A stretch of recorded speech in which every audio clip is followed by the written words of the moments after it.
My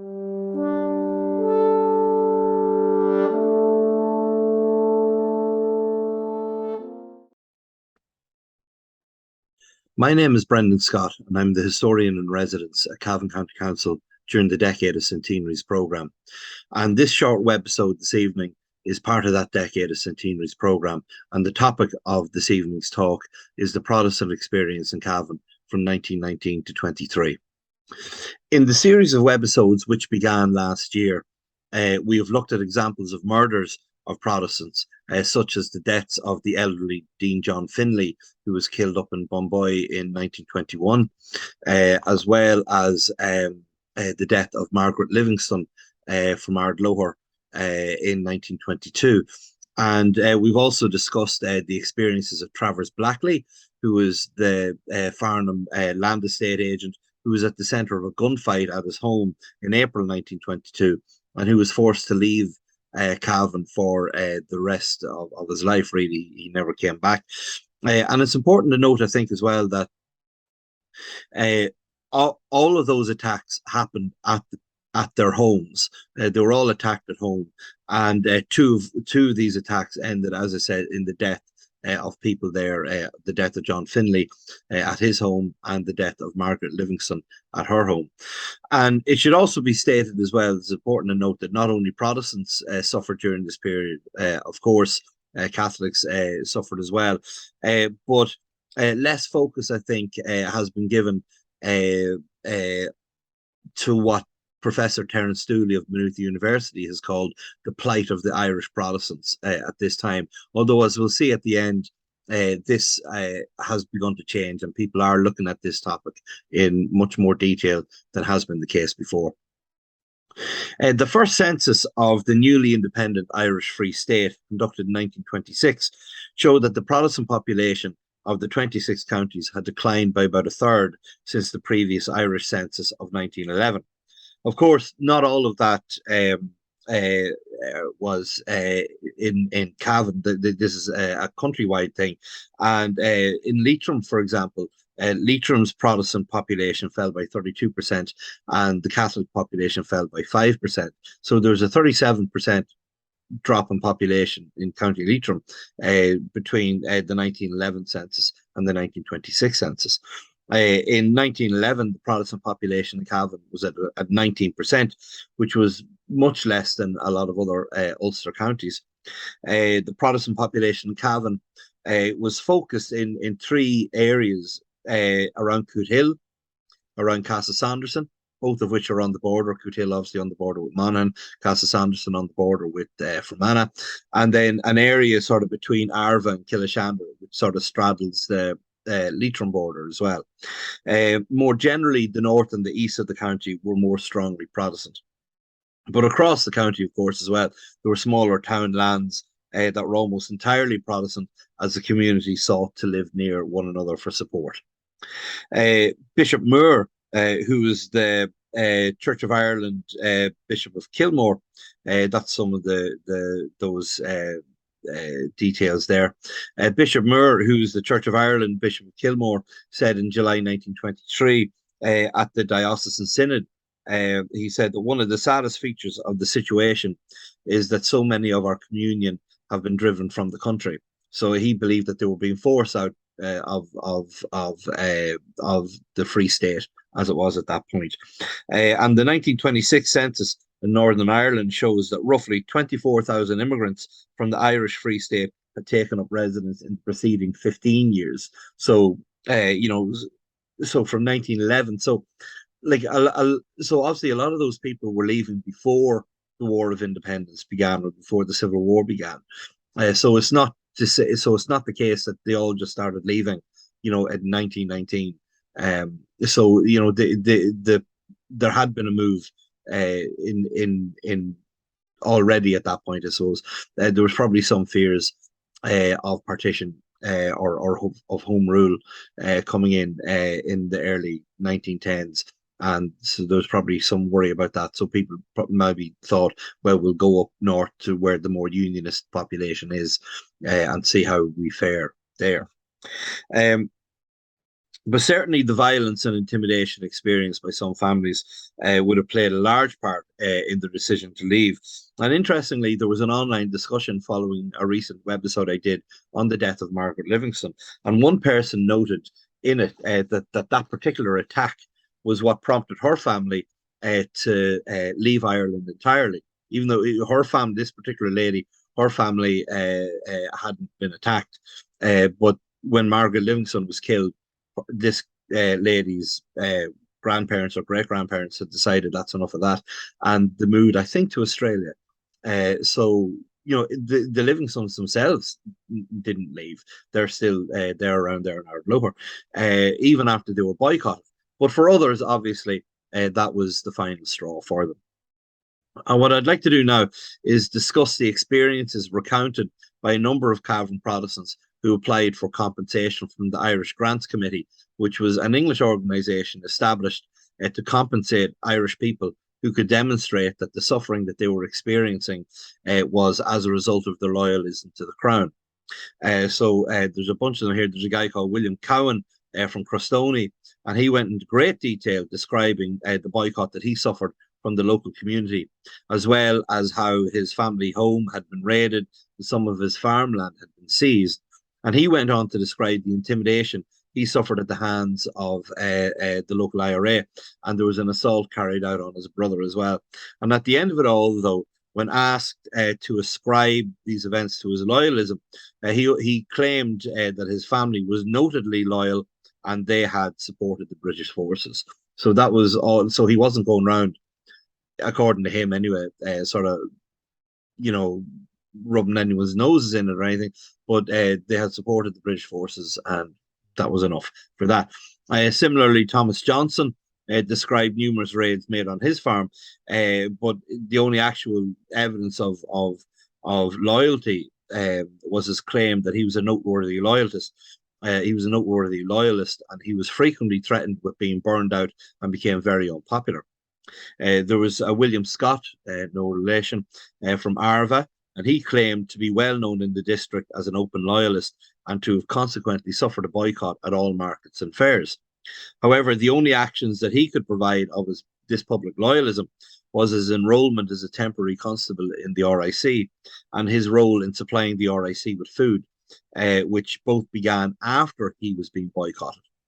So he said he said he had done nothing. He was then boycotted, and then he joined the RIC and began to supply them with food, presumably thinking you might as well be hung for a sheep as for a lamb.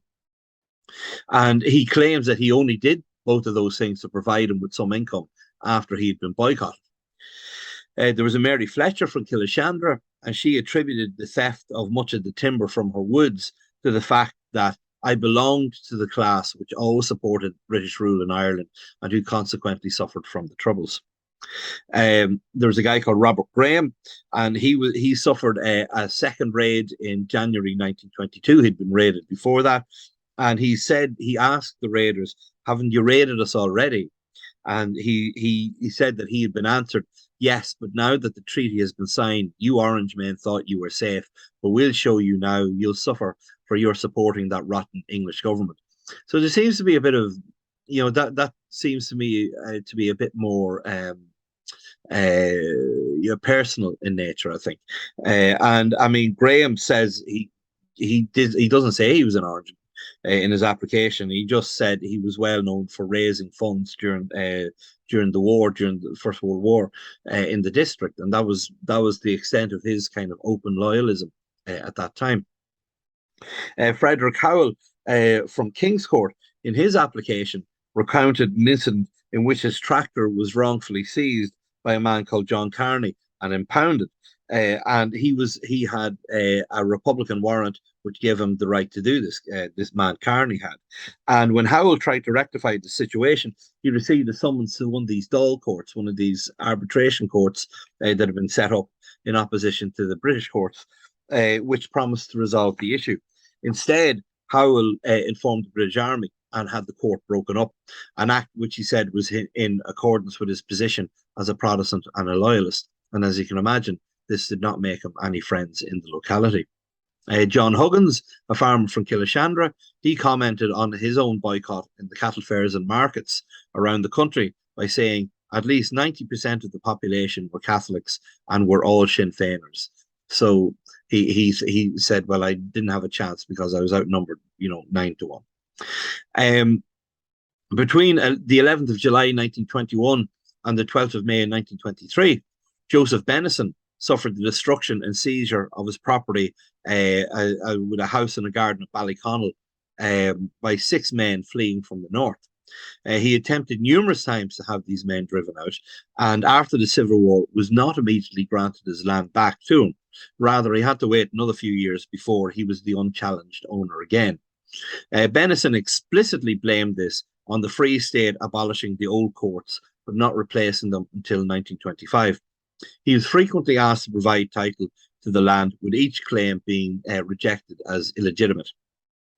He drew a contrast between what had been done to him and how such affairs were handled in Britain. He cited a similar case that had happened in Manchester that was resolved within a week, and he wrote that this was done according to the British law of which I have been deprived. So he was obviously quite sore that he, being in Ballyconnell, only, a stone's throw from Northern Ireland, that he was just being on the wrong side of the border. He was deprived of the British law that he wanted to avail of. Had it happened earlier than the 11th of July 1921, Benson believed that he certainly could have made a claim and received justice, but it would have been inconceivable to have happened then. He feels that he could not have been robbed of this land before the 11th of July 1921, which was when the truce was signed at that point for the War of Independence. And he had really had a distrust of the Free State, and he reports several cases, none of which he kind of proves in any way, of harassment by the Free State Army themselves. And this includes one case where his car was commandeered and was returned broken. And interestingly, there's in the Frankie Dolphin archive, which is held in Cavan Library, there's actually a piece in there of I think he's a McGovern man from West Cavan, who says that his car had been stolen by the RIC and returned broken. So there was one guy saying his car was stolen by the RIC, and there's another guy here now, Benison Ballyconnell, saying that his car had been stolen by the Free State Army. So it seems to be happening to both sides if you had a car. And it wasn't just the everyday people that were being attacked and intimidated, as there was attacks on a number of big houses in Cavan during this period. This is something that Jonathan Cherry has looked at in the past.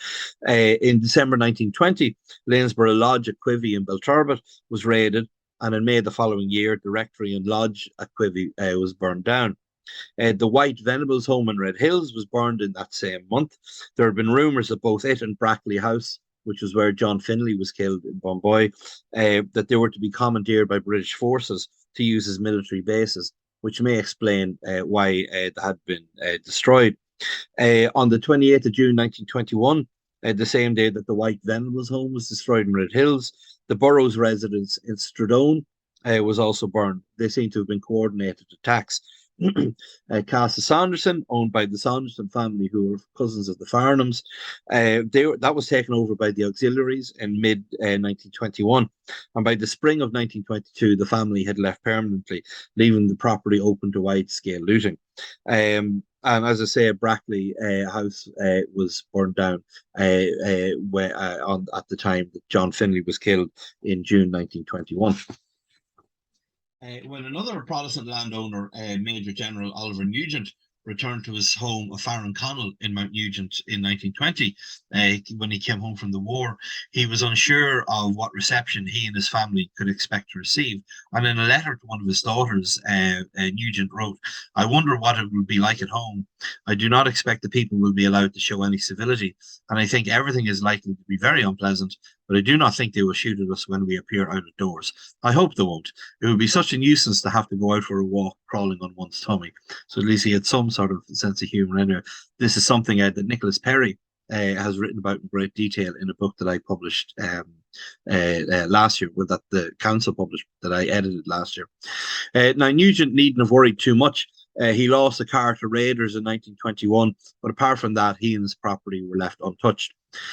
But all of these examples demonstrate what, as I say, Terry Dooley of Maynooth has called the plight of British Protestants, or of Irish Protestants, I should say, in the border region at this time, where, as in Leitrim and Cavan and Longford, houses and orange halls were raided, Protestant businesses were boycotted, and Protestants were attacked and killed. Um, but of course, Protestant Unionists didn't necessarily agree with everything that the British government in Ireland attempted. And the Loyalist community, for example, was very divided on conscription, which was a real threat in Ireland in World War One in 1918, towards the end of World War One. When canvassing in East Cavan in 1918, future TD Kevin O'Sheil was surprised to see how much support the anti-compulsion speeches were given by what he called typical young Protestant farmers. At a mass protest against conscription in April 1918 in Cavan Town, it was noted that many unionists had attended, and how many unionist shopkeepers had closed their stores for the day to enable more people to attend. So I think as time went on and the human cost of the war became more and more apparent, it seemed that more and more Cavan loyalists were willing to break rank with their leadership to oppose the implementation of conscription in Ireland. But thankfully, that never came in. But not that really mattered much when the War of Independence started the following year in 1919. Now, land reform also continued to dissolve much of the Protestant community around landed estates, and that process accelerated during and immediately after these revolutionary years. And Travers Blackley, who I mentioned at the top of this talk, and who I gave a talk about a few months ago, which is available online, he was the Farnham land agent. He fully expected Lord Farnham to lose everything under the Free State, and he advised them on more than one occasion to sell up before he was pushed out, which is advice that Farnham ignored.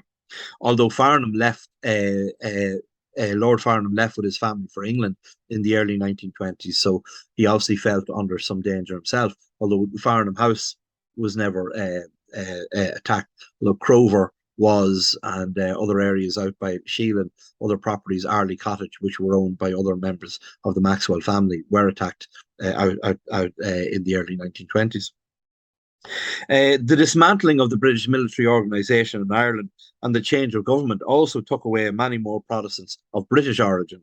Others subsequently moved to evade what they saw as subjugation to the nationalist cultural revolution centred on the Irish language in education, which was anathema to a lot of Irish Protestants. The Donegal Unionist submission to the Boundary Commission noted that there was a considerable number of Protestants better circumstanced who, from sentimental and other reasons, refused to live under the government of the Irish Free State. As the historian Andy Bielenberg has noted, the voluntary movers included many who had major ideological, political, and cultural reservations about the new state. Others simply moved for economic reasons, a dominant cause of emigration historically among the entire population. The moving for economic reasons was not new to Ireland, and certainly didn't hold just to the Protestant community. Now, despite the violence and intimidation experienced by some Protestants, many, including some of those directly affected, didn't leave, and the question arises of why they chose to remain. So, for example, I mentioned a few minutes ago the Livingston family who were treated appallingly badly in the early 1920s. They never left.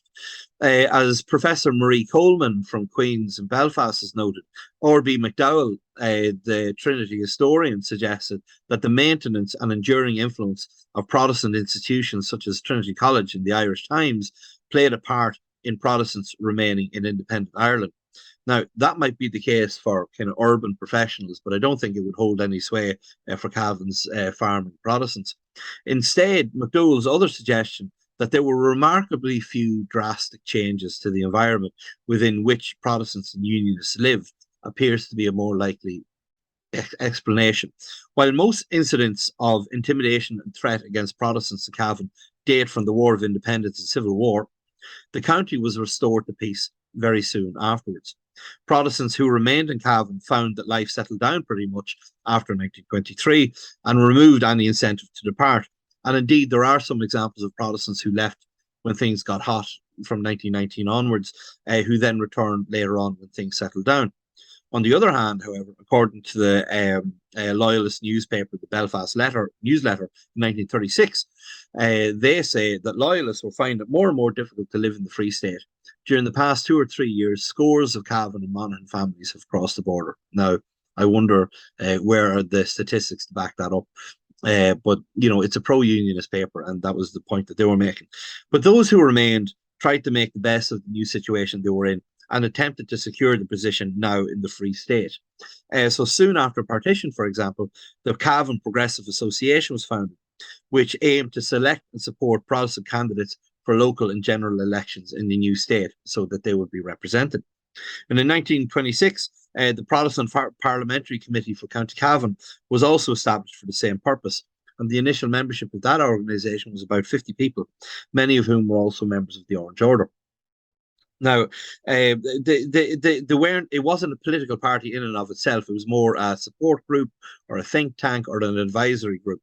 It was a kind of what we would now call a lobby group, I suppose. And John James Cole, for example, was an early success of this movement, and he was elected a TD 5 times: 1923, 27, 37, 38, and 1943. Now, without a doubt, some Protestants were forced to leave County Cavan during the revolutionary years, while others, as I say, appear to have come through unscathed. As Dr. Miriam Moffat has discussed in the past, evidence suggests that Protestants were not randomly or routinely attacked, and those who suffered, and some suffered greatly, were generally targeted on account of either the public hostility to Republican ideals or because of long-standing resentments over land or business ownership. It is clear that the unsettled conditions of the revolutionary years provided an opportunity where old scores or grudges could be settled. And in this climate of violence and lawlessness, it can be difficult sometimes to distinguish between social, economic, religious, and political motivations, which fostered an atmosphere of anxiety and fear among the Protestant population in County Cavan. Apprehension of life in an increasingly Catholic Gaelic state and/or insecurity in the face of Republican hostility prompted some of Cavan's Protestants to remove themselves from the region where their families had lived for generations. Now, as I said at the top, this is a topic that hasn't received much attention up until the last few years, really, but there's been quite a bit of stuff written that people may find interesting, which is listed there. Dan Purcell, for example, wrote an essay in Breffni in 2016 about the Irish Grants Committee, and in fact he and I discussed this in a podcast last year, which can be found online. He also wrote an essay in a book that the Cavan County Council published last year, which I edited, called County Cavan in the Revolutionary Years. Andy Bielenberg has an essay, a good short essay on the Southern Irish Protestant experience of the revolution in that massive book, The Atlas of the Irish Revolution, that came out in 2017.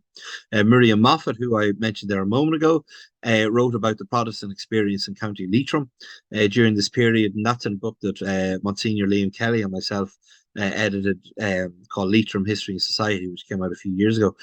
Professor Marie Coleman of Queen's also has written about Longford in English Historical Review, which just came out quite recently.